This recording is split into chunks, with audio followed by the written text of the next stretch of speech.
Hi, everyone, and welcome back to Forethought, a podcast series dedicated to raising awareness about mental health and well-being through lived experience stories. My name's Joel. I'll be the host. And before we begin, I'd just like to acknowledge that I'm recording today from the lands of the Gadigal people of the Eora Nation. I pay my respects to elders past, present, and emerging, and celebrate the diversity of Aboriginal peoples and their ongoing cultures and connections to the lands and waters of Australia. So today I'm joined by the amazing Dos Groves, who known for a few months now, but basically kind of followed along pretty closely with your journey and was pretty inspired by what you were doing in the coaching space, particularly with apprentices. So what's going on, mate? How are you? Mate, thanks for having me on board for one. It's been a while since I've done a podcast. Usually I'm on the other end giving the intro. So it's nice to be on the other end of it. No, I'm going well, mate. How are you?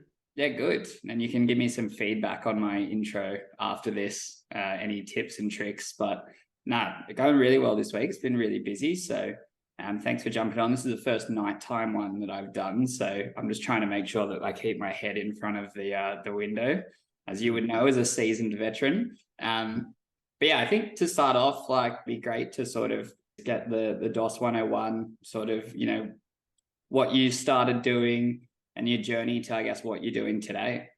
Yeah, no, 100%, mate. Now, yeah, I'll start. There's a lot to take in, but I'll go from when I started my apprenticeship and to where I am now. So obviously, I was no good at school. I was quite the bully. I didn't necessarily get along with a lot of people. I didn't really know what I wanted to do, and then obviously I got onto an apprenticeship with a mate, and his brother was looking for someone to hire, and I thought, yeah, I'll jump in, I'll make some money, and happy days, it'll all be good. And again, as I said, I was a bully, and I thought my shit didn't stink. And as I signed up for that apprenticeship, that was when my life completely did a 180. So my first day, I remember it so clearly. I had the big W boots on, the high-vis woolly jacket, the black pants, which, like, if you're a plumber, you don't wear black pants. Well, things have changed nowadays. And I rocked up, and I remember the boss and his apprentice just looked at me and go, like, I just remember it. They were like, what the fuck are you wearing? Like, I didn't have any glue stains, any dirt, anything like that on it, and I was so fresh. So obviously going into the industry like that was a big eye-opener for me. And from there, first week, second week, you don't really have your bearings. But as time went on, I got treated really poorly. And the thing was, I didn't really want to be there, but I was so young, I didn't necessarily understand that. I was chasing the money. I thought it was a great career to pursue, but I just landed probably in the wrong environment. Now, again, I do believe everything happens for a reason. Mm-hmm.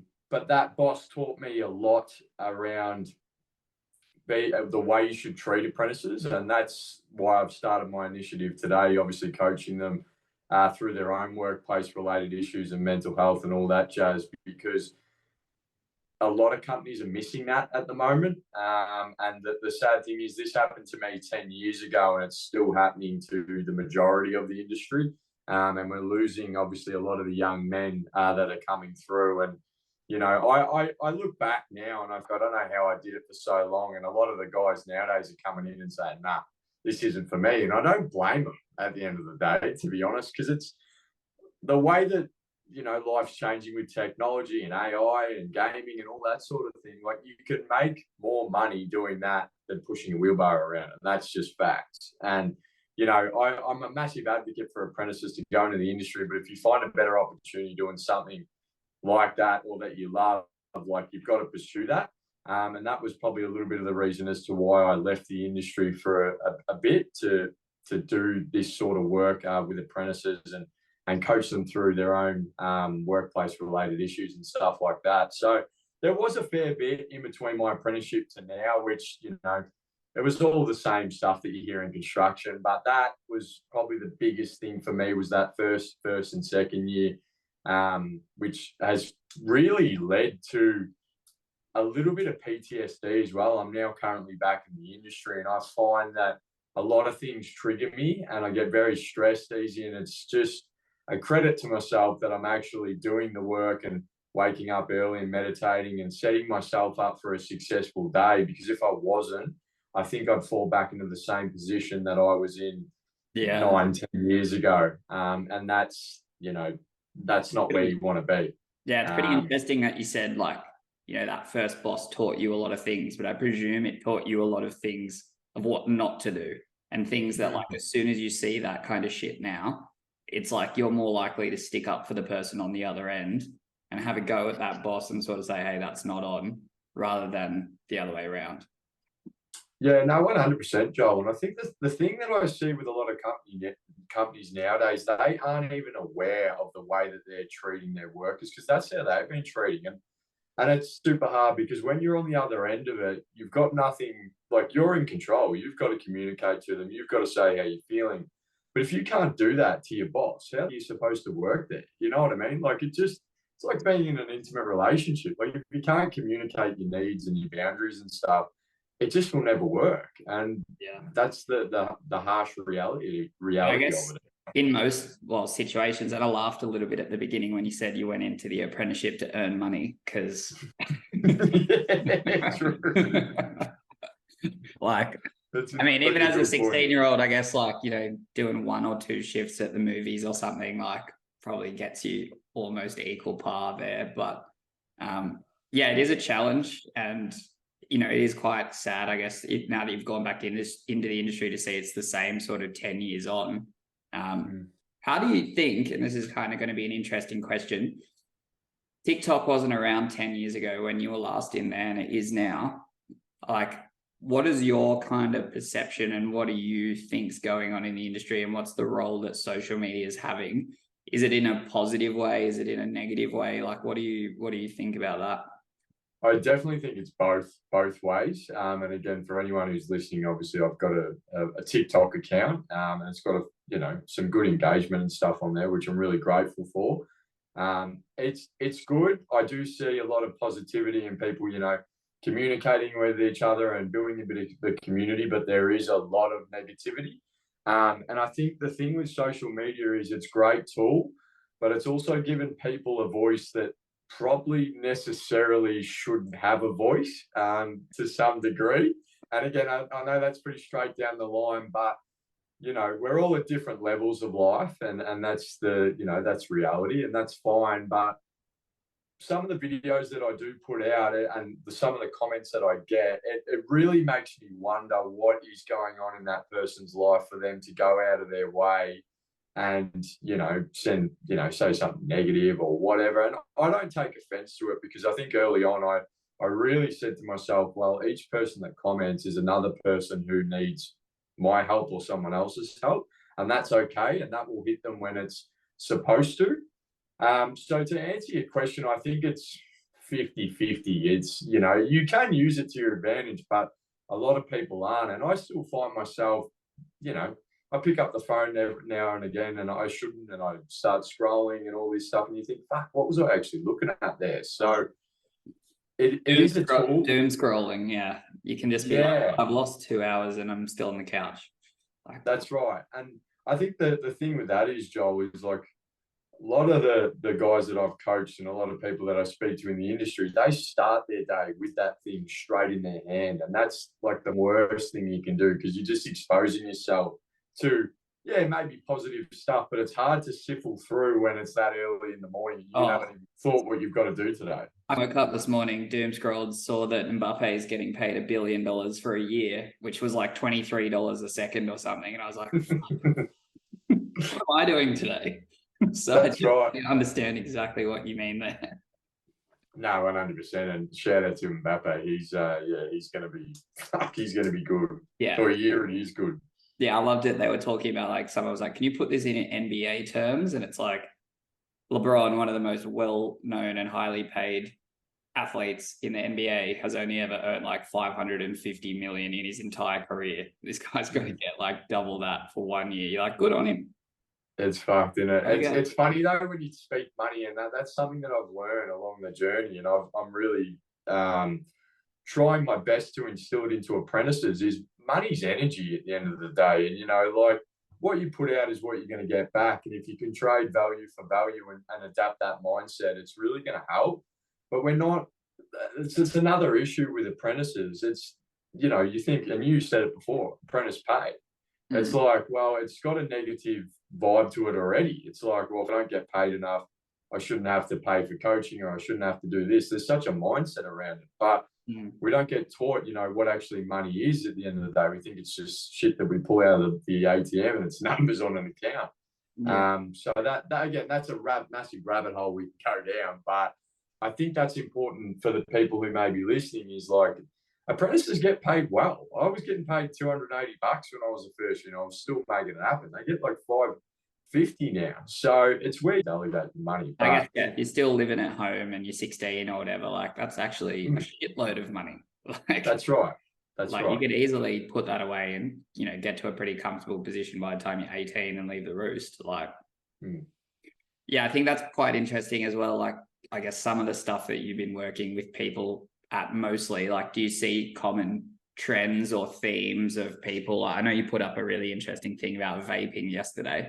And I'd been like, you know, I started smoking when I was on my first commercial site when I was 17, just ended up smoking, waiting for the elevator because there was only one shitty elevator on the commercial job and there was no cell reception. So you just sit there and smoke all day. And so that kind of like filters on into your 20s and every time you have a beer until you're 30. But like, what's happening now, I guess, like, you know, vaping's obviously ripping through all kind of areas of Australia, particularly with young people. Is that something that people are self-aware of and are sort of coming and saying, hey, I've got a problem with this? Or is it more something that you've observed? Definitely both. A lot of people don't want to necessarily admit to it. And now I've got a client at the moment, which I touched on my podcast yesterday about, he's aware of it and he understands why he picked it up in the first place. And I think that's the thing. You've really got to go back to, well, why did you pick it up in the first place? And I think I can even ask you right now, why did you start smoking? Because everyone else who was older than me was doing it. That's right. And I was sitting there in front of the elevator and someone one day just started handing me cigarettes. And I was like, I'm a Long Beach pack a day smoker almost now. This is great. But yeah, it was boredom mostly. And like, I could have been doing something way more productive, I guess, but I just didn't because it wasn't the cool thing to do at that time. No, that's right. And it's that word that you just used then, productive. Like, not a lot of people in the industry are productive. They may say they're productive, but get them off the vape, get them off the ciggies, get them off the alcohol, drugs, and then obviously the food that they intake as well. Obviously not getting out in nature, all these different issues, and then showing me how productive they are. They will skyrocket. Yeah. But that's not the way that the industry has been built. It's been built on hard work long hours, you know, don't express your feelings. Obviously, we speak about mental health. Same thing with, you know, the alcohol sides of things. Like, and that's what they live for at the end of the day. It's like, fuck, we're finished. We'll go to the pub. We'll spend, you know, $50 here, $100 there. And they just keep doing it. And, you know, for some, it gets to a point where they have a breakdown, or some that just is what their life's going to be. And, you know, as I said to you before, I'm working with a company at the moment. Great company, love it.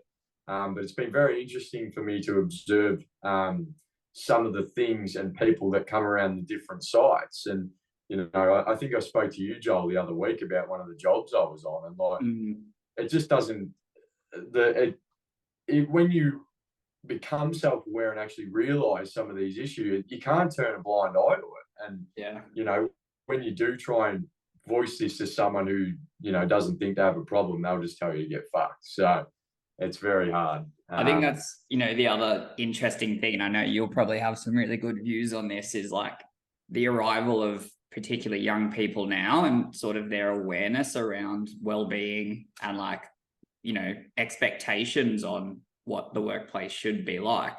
It was obviously a lot different to, you know, 10 years ago or more when I was there, 31 now. You know, you don't look it. Yeah, thanks, mate. I really needed that boost. But you look like 23. Yeah, it's because I haven't shaved in a while. But yeah, it was almost like, you know, back then you didn't really have any idea And whereas now it's like, you know, people are coming in with this idea of how I want to be treated and I want to have a work-life balance. And these things are really important to me. Like, have you definitely noticed that kind of in the past couple of years? Yeah, I think there are people out there, you know, doing, you know, they may exercise or do a couple of things here and there. And I look, it's a handful. I find like a lot of apprentices nowadays, like they, you know, I speak to them, you know, every day. But one thing I've really like struggled with, and it goes back to that money thing with apprentices, is they don't want to spend money on that side of it, whether it's, you know, getting a gym membership or buying the right food or anything like that. They don't want to do that. And that's the hardest thing is like I can preach all this stuff, you know, be healthy, eat, you know, steaks for breakfast and all this stuff, but they're in control at the end of the day. So it's been, yeah, to answer your question, yes and no. I think they are a lot more aware, but it really just depends on the individual and where they're currently at. You've just got to understand that that's where they're at in their life, and you can open the door for them. But if they're not willing to step through it, well, then you can shut that door and go to the next person and help them. But when you can just adapt that and not try to fix everyone and actually just guide them, I've found that in itself can help. But yeah, the spiritual side, I love that. I love that. You were saying this before, you've been meditating in the morning as well. That's pretty interesting. Yeah. What got you into that? When I went through my own mental health breakdown, obviously, it was a couple of years after I got qualified. Obviously, all the stuff that I'd gone through my apprenticeship, I didn't deal with. I just, that was like proper, like coming out after the fact kind of stuff. Yeah, like this was suicidal stuff, and I probably didn't touch on that. Like I was going to drive my car into a tree, and it was fucking wild. Like I'd never been in that position before in my life. I couldn't control my thoughts. How old were you at that point?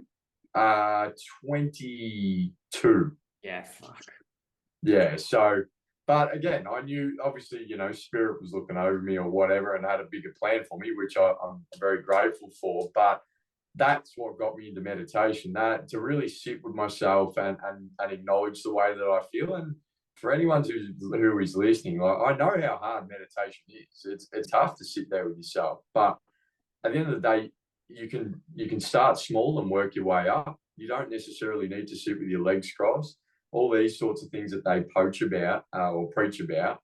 But I don't know, it was just something that I really enjoyed. I started following a couple of people on Instagram. I was like, I like what they're doing. And as time has gone on, it's changed and varied. Like I do it in the sauna in the mornings and stuff now. And like I do visualizations of my future and that. And again, it's, you know, when you find stuff that works for you, I think it can be quite powerful. And with my coaching as well, I say meditate and exercise and that, but if that doesn't work for them, well, that's cool. You go to the next one. You see a lot of people saying, you know, meditate, grind in the gym 5 days a week now, but if you don't enjoy that, why do you do it? So it's like finding that outlet to do, because there are things out there that you can do. Like you said before, you love boxing. So yeah, I think the interesting thing, like this is a new gym for me down the road here. And for the first time going to the gym, the owner of the gym and the trainer was like, don't come more than 4 times a week. And she talks like that. She's hilarious. She's like, why would you come 7 times a week? Are you going to do that for your whole life? And I'm like, no. She's like, why are you doing it during this 8-week challenge? Just do a habit that's going to last you longer than the 8 weeks. Otherwise, you just like get 45. So just start doing that just 4 days a week consistently, eating well, like you said. Yeah, eating well changes everything. Like it does.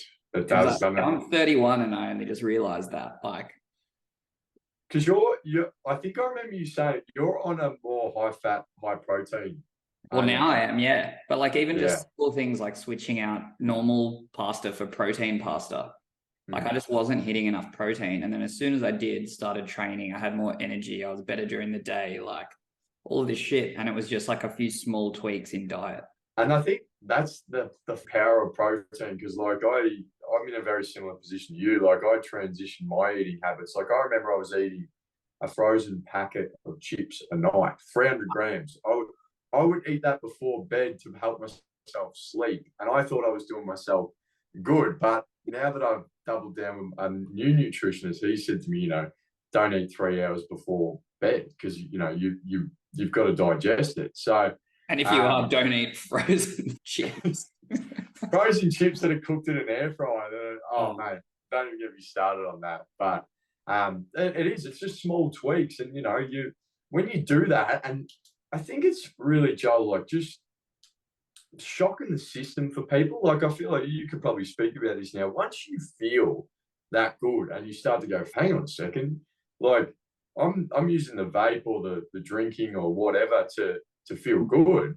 But if I just tweak, some of the eating habits and actually do a bit of exercise, you feel 10 times better doing that. Yeah, 100%. And mainly like sleep as well, like just having a regular sleep pattern, which is like, I've always struggled with sleep. I probably should have a go at meditation, but I'm one of those who has to like listen to noise to fall asleep. So I always have a podcast on to go to bed. But like, I probably just get into meditation, probably get you to send me a few things after this. Because that might actually just help. And for the first time in like 10 years, I might be able to go to sleep without a podcast in or something. Yeah. Well, that's the thing as well. Like, I have so much empathy for construction workers because they get up at 4:30, 4 o'clock. The sun's not even up. And, we think back to when we were cavemen. That's when we got up. We got up when the sun came up. And we went to bed when the sun went down. But obviously, you and I are sitting here in front of a blue light screen doing a beautiful podcast.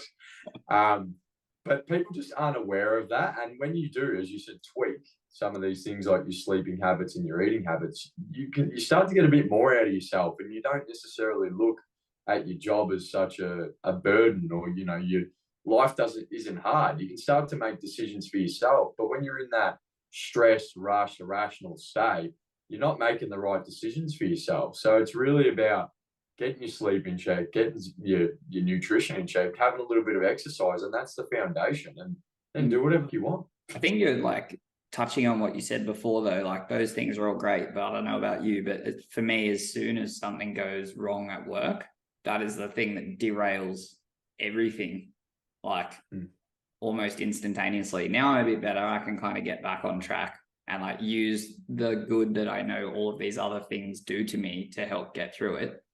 But generally, it's like the wheels will come off the bus. And if you're getting like chronically bullied or something like that, like you were in your situation, like that must just be tough.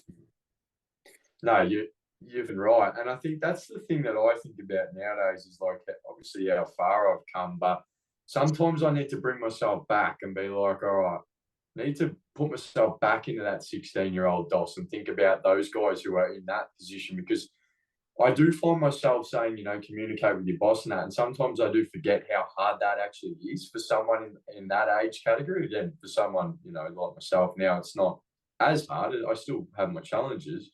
But yeah, it's massive for them. And, I think, as I said before, with technology and that, a lot of this new generation that are coming through, they use their phone to communicate with their bosses. And some of the bosses out there don't really agree with that and accept that, but that is up to the boss to voice that to the apprentice. The apprentice may not know that, and that's again another disconnect there between the boss and apprentice. Yeah, I was going to say there's like feedback's a two-way street, but I feel like communication and these challenges is like, you can't just expect the 16-year-old who has more facial hair than I do to all of a sudden understand the complexities of how a 40-year-old likes to communicate based on their lived experience. Like, we should almost be sort of educating the 40-year-old and putting them through some kind of training, which is like, you have to deal with a 16-year-old who's probably been playing Fortnite since he came out of the womb, and this is what you should expect. Like, maybe that's kind of an area that needs a bit more focus, is like, hey, if you're going to be in charge of an apprentice, you need to come and do this thing because this is what they're like.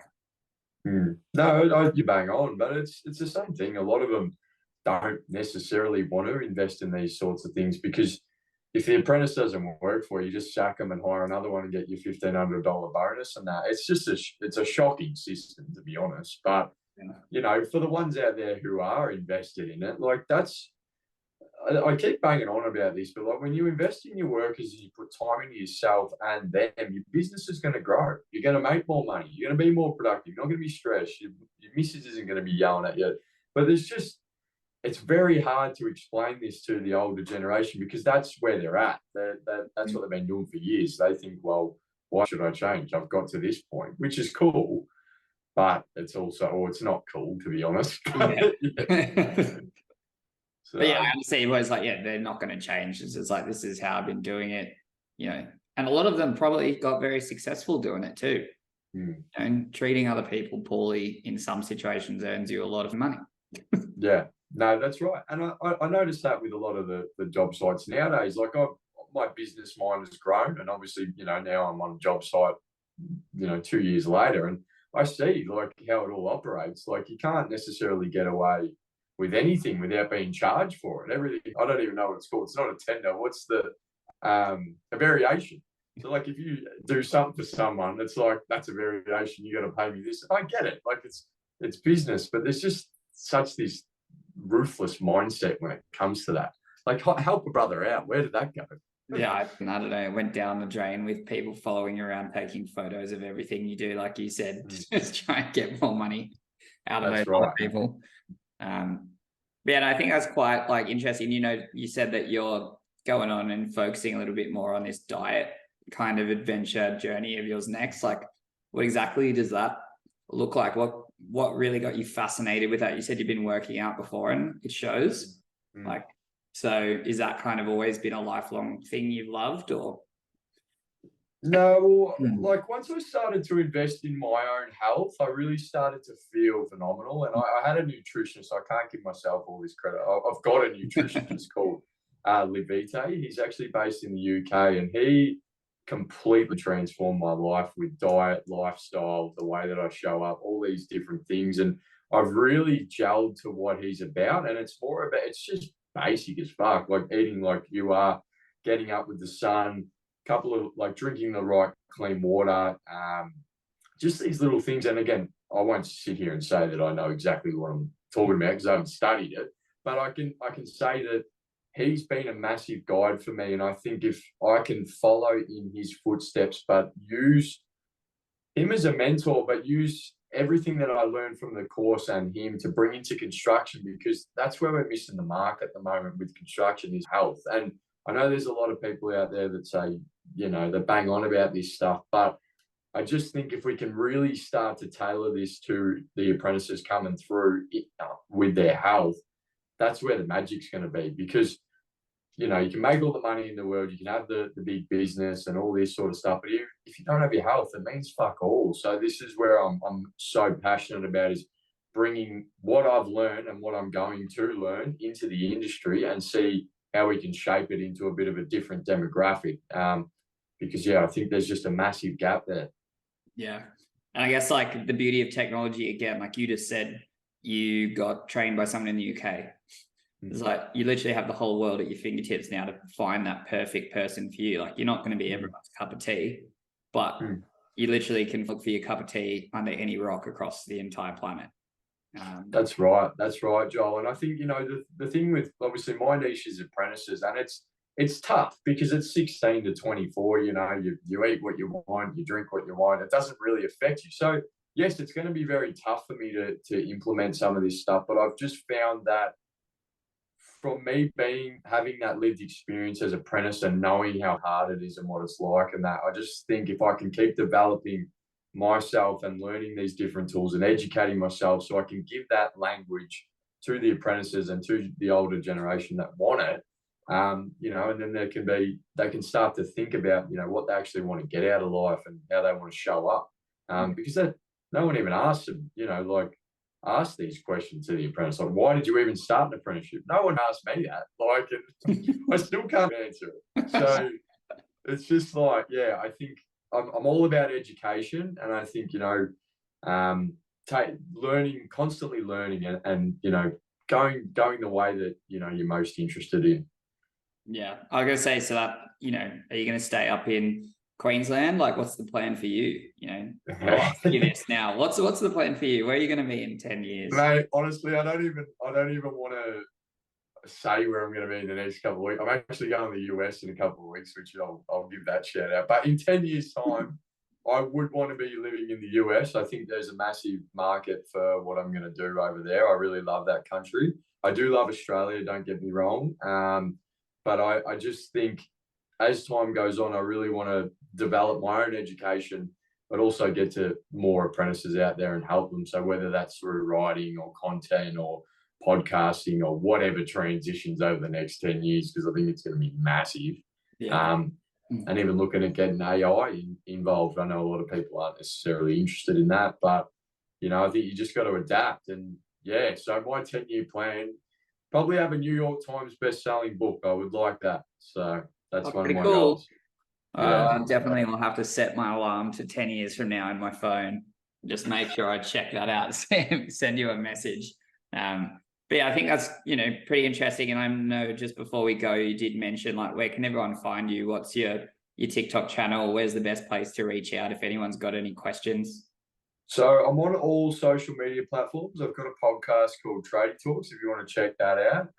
TikTok is the Compassion Society. Instagram is the Real Dos Groves. And obviously LinkedIn is just Dos Groves as well. And I think that's it, isn't it? I've got a YouTube channel as well, but I'm not too heavily on that at the moment. I need to employ someone to help me. If you've got to employ someone to help you and you're a little social media whiz kid, the rest of us are doomed. So, but yeah, thanks so much for jumping on. It was great to chat to you. And I hope, if there's anyone listening, they kind of take a little bit out of this. And if anyone's listening who wants some support with apprentices or anything like that, like, make sure you hit Dos up. Just give him a follow and check out what he's doing, because it's pretty awesome. So thanks, mate. Thanks for joining. And thanks everyone for listening. Until next time.